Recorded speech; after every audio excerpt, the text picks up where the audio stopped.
true.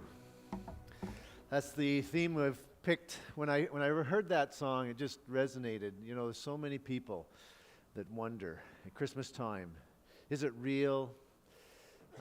Did it happen in that way? And even the people in the Christmas story wondered at times.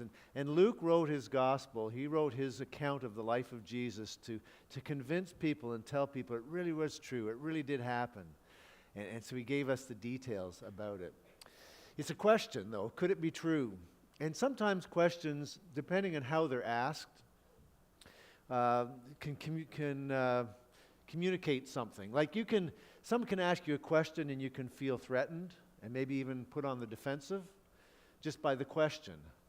Other times you're quite pleased because they asked the question and it's like, oh, thank you for taking interest in it. Or maybe you're excited to explain something when someone asks you a question. And so the way a question is posed and asked can make a huge difference. So could it be true?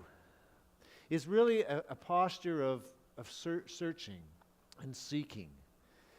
It's an honest question that many people wonder about. And as I said, that's what Luke wants to answer. And so he goes into detail when he gives us some facts about the Christmas story. For example, we're starting off in Acts chapter 2 and verse 1. And this is the way he writes it. In those days, Caesar Augustus issued a decree that a census should be taken of the entire Roman Empire. So he gives us some places, some people and some places, and the fact that a census was being taken. Caesar Augustus was really the founder of the Roman Empire, maybe the greatest Caesar. He ruled for 40 years, from starting in AD 27 or BC 27, and maybe the golden years of the Roman Empire under Caesar Augustus. He's also he says he took a census. In fact, he took a few censuses over his rule. But it says he ordered a census at the time when Jesus was to be born. And the people have talked about why the census was taken. Was it because of his arrogance? He wanted to know the size of his kingdom. Most likely it was for taxation purposes, because he wanted to make sure he knew how many people were out there and make sure everybody was paying their taxes. And so they needed a list that they can work off of to cover and make sure everybody was included in that. And so he orders a census. It's a command. The problem is we don't have that census. We don't have any data. We don't have even a note that says that a census was taken at this time in history. And so people have wondered, well, did it really happen? Was there a census? Could it be true? Was there a census at the time when Jesus was born? Well, we know that there were censuses in those days, both from Roman records, but even within the Bible. One of the leaders, a great teacher, a Jewish leader in Israel about this time, his name was Gamaliel. And Luke records what Gamaliel says in Acts chapter 5, in verse 37, when he says this. He stands up and says, Judas the Galilean appeared in the days of the census and led a band of people in revolt. He too was killed, this Judas, just like Jesus was killed, and all his followers were scattered. And it came to nothing, is his point. So let's not worry too much about Jesus. This is coming later after Jesus died and he rose again. And he said, if this is, Judas the Galilean, it all sort of dissipated, became a non-issue. So the same will happen for Jesus. But it's in the middle of that comment that he was making, there's an interesting detail, right? It was in the days of the census that Luke points out. And we know there were some censuses that were taking place. Josephus actually has quite a bit to say about this Judas the Galilean. He was quite a rebel, leading forces against Rome and combating Rome. In fact, Josephus says this was one of the four, he gives four reasons why Rome came in and destroyed Jerusalem and Israel in AD 70, and this was one of the reasons. It was Judas the Galilean who led this revolt against Rome. And Luke and Gamaliel, Luke's quoting Gamaliel is pointing out it was in the days of the census that this happened. Well, when did he rule? And when did this take place? Then when was this revolt? This Judas of the Galilean, when was his revolt? And Josephus says it happened around 7 A.D. At 7, in the year of our Lord A.D. Or C Common Era. It was in 7 years after the change of the calendar that happened. So that's the date that we have to work with, which is interesting because that's not. Was Jesus really born? When was he born? Was he born in 7 A.D. then? Or when was he born? Justin Martyr is another interesting character who refers to the census. And he lived 100 years after Jesus' time on earth. But he was born right near there, about 40 miles north of Bethlehem. So he was born in the area, grew up in this area, and he's quite a theologian and writer. But he makes the note in his writings that he believed that the Roman census was available at that time, and it showed that Mary and Joseph had registered in the census in Bethlehem. This is 100 years. Like I say, we don't have that anymore. But 100 years after it happened, Justin Martyr says that document exists, which is interesting. So we go on into verse 2. Let's go on Acts chapter 2 and verse 2. Luke gives us some more details. He says, this was the first census that took place while Quirinius was the governor of Syria. There's all this detail that normally people like just kind of blow over, but he's trying to anchor this in history because he wants you to know that this really did take place. He dares you to fact check him and says, hey, listen, this is what happened. Caesar Augustus was ruling. He issued a decree, and Quirinius was quite powerful at this time. And he was the governor of Syria at the time. Well, it's interesting to note that it says this was the first census, implying that there was a second one probably that he was aware of. But this one, Jesus was born at the first census, which is interesting. Because we've found in Egypt a papyri that said that the Romans took a census in their area and they were 14 years apart. We're not exactly sure when that happened. We think it was close to the time when Jesus was born. But it says there was 2 censuses 14 years apart. Which is interesting because that would put, if the same was done in Israel, that would be 7 A.D. If that was the second one, this other one would be 7 B.C., right, beforehand. Maybe. Anyway, so the question then becomes, well, when was Jesus born? If this was really true and he's anchored this in history, well then, when did that happen? When was Jesus born? Was he born in year 0, or was he born, which doesn't exist actually, we'll get to that, or was he, when was he born? And could it be true that this happened just as Luke said? But there are some problems with this. And some of the skeptics have asked those questions, and they've been, they've tried to show Luke is inaccurate in his in some of his questions, but in his writings. But let me just explain the dating system. As you know, probably pretty aware, you probably don't know who did it. A guy by the name of Dionysius Exiguus, or we call him Dennis the Short. Much easier, right? Unless you know Latin.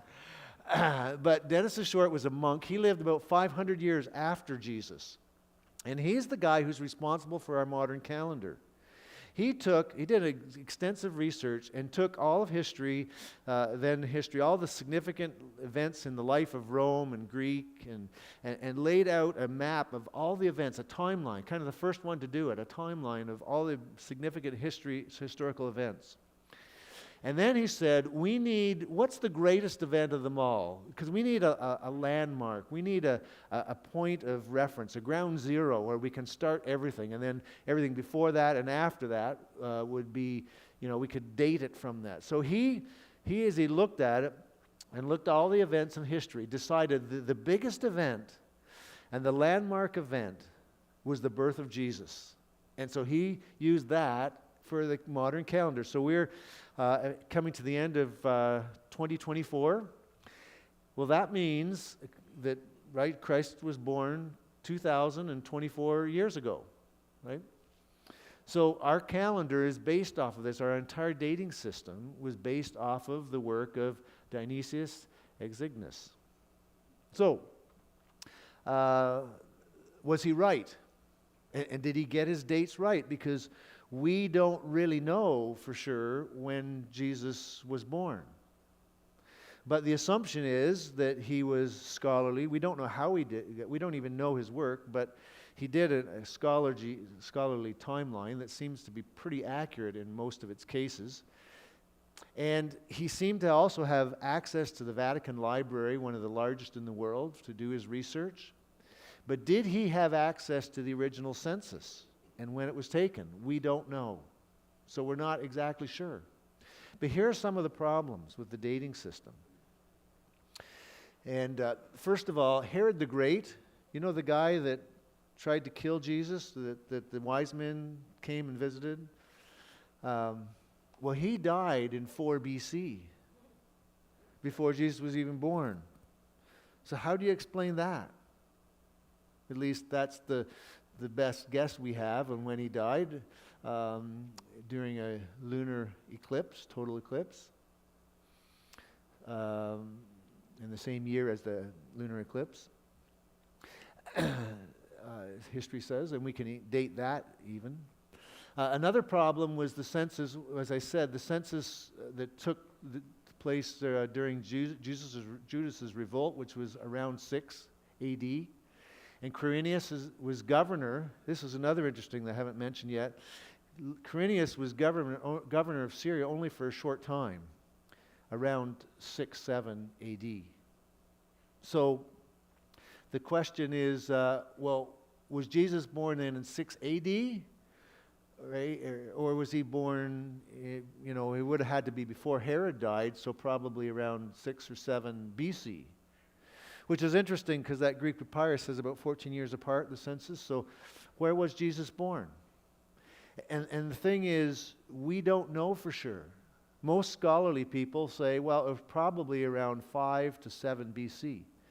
And that's sort of the general thinking these days. So Dennis the Short may have been off by a few years, but it's in that time period. Oh, the other thing I should say about Quirinius, governor of Judah, the word in the New Testament is actually a word simply means leader. It doesn't really mean governor. We've translated it that way into English, but the word actually means leader, and he was a leader from 12 BC until 6 AD, even though he was actually only held the title of governor for 6 years. But it does show that there was a greater period of time when he was governor. So it fits the time period, but we're not exactly sure of the actual date. So do we trust Dennis the Short? I tend to go with him, figuring he was closer to the event than we are. And there's also questionable about when King Herod actually did die. Some think it's as late as 1 BC in some of that. And Luke does point out that there's more than one census, so we've got a time period that we're working in. And who knows if it was done the same year in every country, or if some countries it was done at different times or different years. Anyway, lots of questions, but the bottom line is we don't know exactly when it was, but when Luke writes it, he's giving us some markers to say this was a historic, this was not some once upon a time, but it actually one day happened. Well, let's read on. In Luke chapter 2, verse 3. And everyone went to their own town to register. Luke records. He says, everyone went to their hometown to register for the census. But some people have said, wait a second. Rome wouldn't have done that. And they've questioned, again, Luke's truth. They say this, the Roman law would have had them register where they lived, not where they were born. That's not the way they did it. Why would Luke say that? And so people questioned for years Luke as a historian, thinking, oh, yeah, that's Luke must have made that up. Or someone told him and he wrote it down. Because that's not the way Roman worked. And yet, then they found this, and it's a document in the British Museum today. It's a papyri, Oxyhunchus papyri in British Museum. And it dates to the second census, they believe around 7 CE, or that would have been the second census that Luke referred to in Acts chapter 5 during Judas the Galilean. But this is what it says, because of the approaching census, it is necessary that all those residing for any cause away from their home should at once prepare to return to their own governments in order that they may complete the family registration of the enrollment. So there's a document that says, yes, Roman law did practice exactly what Luke was saying, which again shows that Luke knew what he was talking about when he was writing a detailed account of the life and the birth of Jesus. So we move on in verse 4. So Joseph also went up from the town of Nazareth in Galilee to Judea, to Bethlehem, the town of David, because he belonged to the house and the line of David. This is a significant verse because it talks about where Jesus was born. They traveled from Nazareth down to Bethlehem, exactly where the prophets had said hundreds of years earlier that Jesus, the Messiah, would be born in Bethlehem. But the parent, Mary, the one bearing Jesus, lived in Nazareth. How was she going to get to Bethlehem? And God used a census, a Roman emperor, and the timing of that to get her down to Bethlehem, so she would be there for the birth of her son. Because this is speaking about Joseph, belonged to the house and line of David. So that Jesus would be a part of the lineage of the line of David, which is also significant as far as prophecy goes, because not only did the prophets say he would be born in Bethlehem, but they also said that he would be born into the line of David. He would be part of the Davidic line. And sure enough, both of those prophetic events happened in an unusual way, but happened just like they said. Which raises another question that people have asked. And that's this. Could it be true? Is the Bible prophecy really true? Is it really accurate? Can you count on it? Because we know when people try to project into the future, it goes crazy. Even a few years, even a few months sometimes. We can't project what's going to happen. But for 100 years ahead, to predict with this kind of accuracy is pretty amazing. And it just shows that God works and moves in mysterious ways, and God orchestrates, right? God directs, and prophecy. If God said it, we can count on it happening. Luke also points out, I don't have time to take you there, but in chapter 3 of his account, he gives the whole Davidic line from Joseph right down to David. And he shows that Jesus was in fact in this line, rooted in family history. We read on in verse 5. It says, he went there to register with Mary, who was pledged to be married to him and was expecting a child. So he took Mary along with Mary, right? She went too. But she was expecting a child, which means she was feeling, she was 9 months along, and that's a hard time to make a journey in those days. 130-kilometer trip in the 9th month is quite a journey. But she went along with them. And while they were there, it says in verse 6, and while they were there, the time came for the baby to be born. And again, the amazing timing, how God worked it out. so that just as they got to Bethlehem, the baby could be born to fulfill prophecy, just like he said. Now this raises another question then. Does God really work through events? Does God really work and orchestrate events in our lives? Could it really be true that God works that way? Isn't God too busy? Does he really care? Is this important enough for God to take notice or to be involved in? Sometimes we ask those questions and we wonder, is God really there? Why would God allow this? Why does that happen? And this story reminds me that God really is involved in his world. God does orchestrate and move things, and God is interested in what happens in our lives. And that changes the way I pray, knowing that there's a God who is not just distant, but a God who is near, and a God who works and orchestrates through the events of our lives.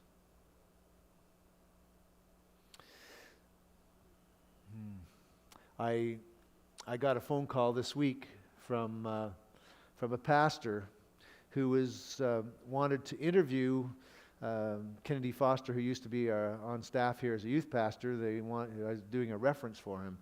And he told a little story about some significant things of how God had led. And he was quite convinced when he got to the end of his story that somehow God had put a number of pieces in place. And as I was listening to this story, I thought, yeah, God does that sometimes in our lives. We don't always see it, and we're not always sure of it, and we can't even say it's a miracle, or it's just like sometimes God just moves pieces around, right? Because he's that kind of a God. And even the Apostle Paul was convinced of this. When he says in Galatians chapter 4 and verse 4, he said this, "But when the set time had fully come, God sent his Son, born of a woman." You look at the way he says it, but when the set time had fully come, it's like God had a plan. God had laid this out. God knew what he wanted to do, and when the set time had fully come, the plan unfolded. There is a God who is interested in the details and is working in our lives. There's a story that struck me years ago that I heard about. It took place in New York City. Two guys are sitting on a subway in New York City, and they're chatting shortly before Christmas, and the one guy finds out that the other guy, he's a Jewish fellow who was originally from Germany, had left during the war. He'd escaped, but had lost his wife there. And as they had this conversation, the guy says, "So tell me a little bit about your story," as they were sitting there. And the Jewish fellow began telling some of the events, and where did you live, and what was your occupation, what did you do? And about halfway through the conversation, all of a sudden the guy says, I need you to come and meet somebody. Would you get off the train with me and my stop? I want to introduce you to somebody. And so the two of them get off the train, and he walks over to his house. "This is my house, and this is my neighbor's house. I want you to meet her." And they knock on the door, and he opens the door, and he sees his wife, who he thought had died. And there she is, 10 years later. And they're reunited, happy time. And it was their anniversary too. And it's like, wow. How do you, two guys talking on the subway, and it's like, I wonder if God, you can't prove it, but sometimes there's no coincidences, right? God works in mysterious ways and leads people at the right moment and the right time to be in the right place, just like Joseph and Mary being in Bethlehem at the right time. And while she was there, it says in verse 7, and she gave birth to a son, her firstborn, a son. And she wrapped him in cloths and placed him in a manger because there was no guest room available for them. No room in the inn, as old King James would say. No room for them. I saw a funny cartoon meme this week about Mary and Joseph arriving in Bethlehem. And I have it pictured here. And so it says, Joseph is saying, "Don't be mad. I said I was sorry. I should have made reservations. Talk to me, Mary. Mary, Mary, say something. And she just says, I'm fine.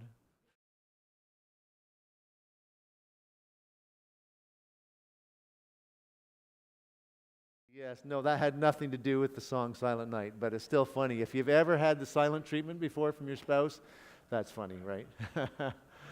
Okay, let's get back to the verse. Where were we? Okay, and she said, and she gave birth to her firstborn son. She gave birth to her firstborn, a son, right?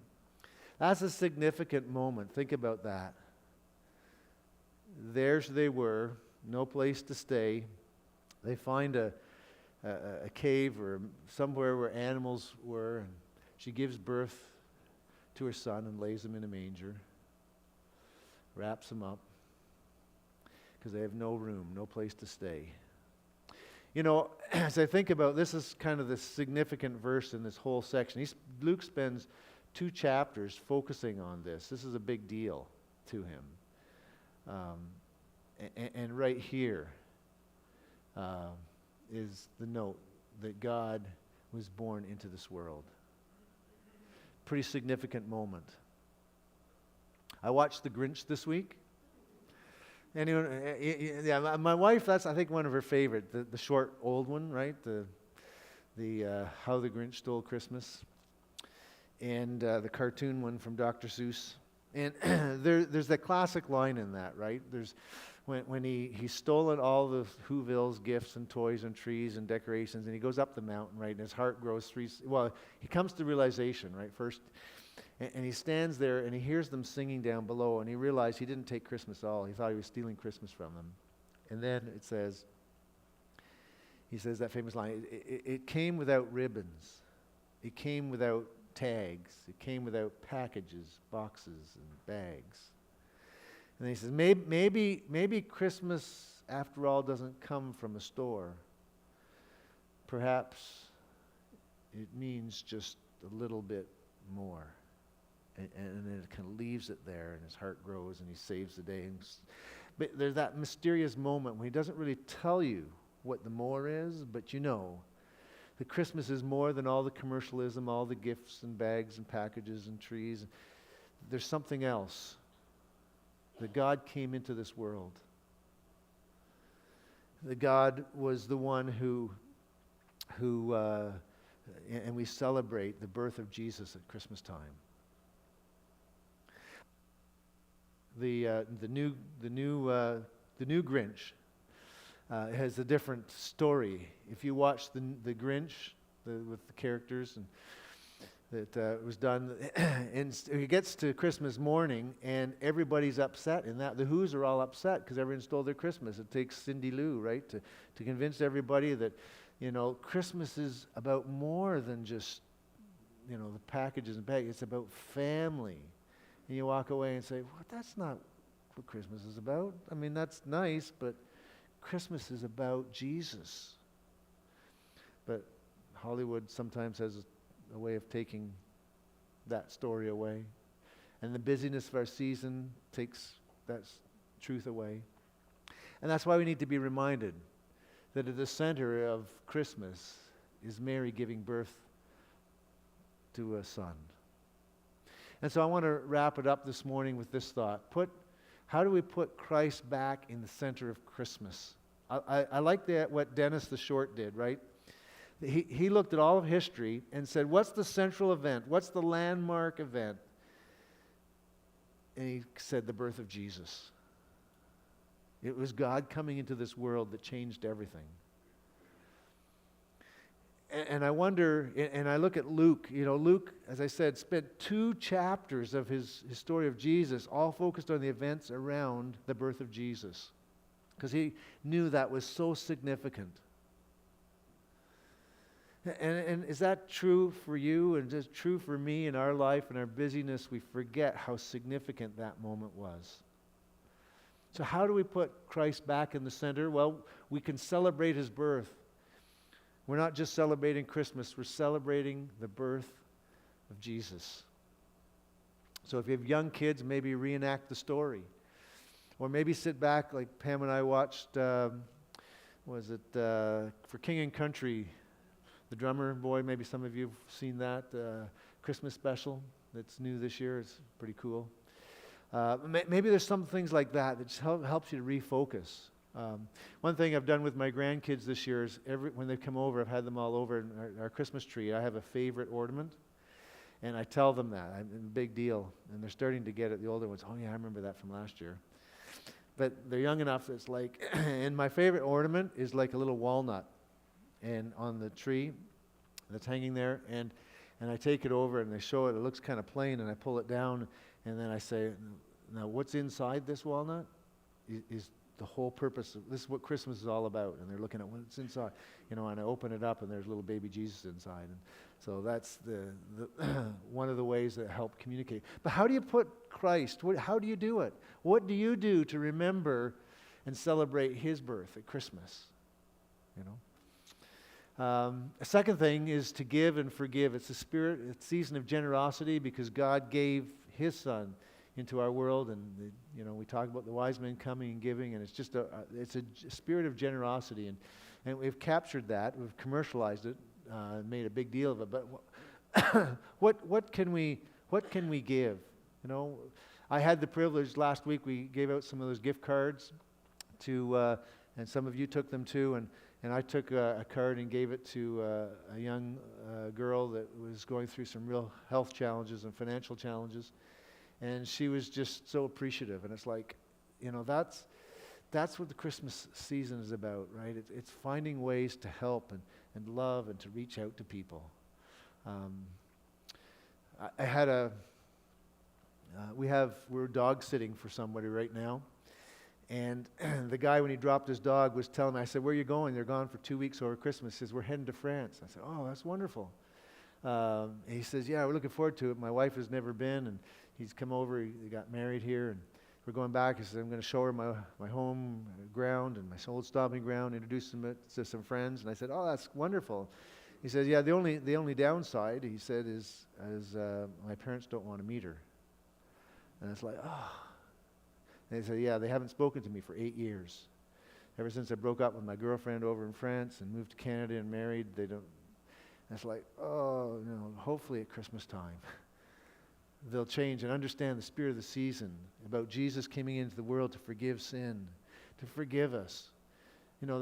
Maybe there's someone that you need to forgive, right? Maybe there's somebody that you've been holding out on. It's like, okay, it's Christmas time. That's why Jesus came into this world, right? The sins might be forgiven. He went to a cross and He died at that cross for you and for me. That's a beautiful story of Jesus. And He came to forgive sin. And so maybe this Christmas is a time for you to really put Christ back in the center of what Christmas is all about. And then the third thing I was suggesting is just that we believe God knows what He's doing. We really believe, God, you know what you're doing. Probably Mary was wondering, having to make that trip from Nazareth down to Bethlehem, like, why are we doing this now? I'm about to have a baby. Do we really have to make this trip? Where are we going to stay? There's all the, it just seems like bad timing. And yet it was perfect timing. And sometimes we're that way too. We don't understand why God does what He wants to do. My wife and I had a discussion just this week about, and she just said, sometimes we focus too much on our health.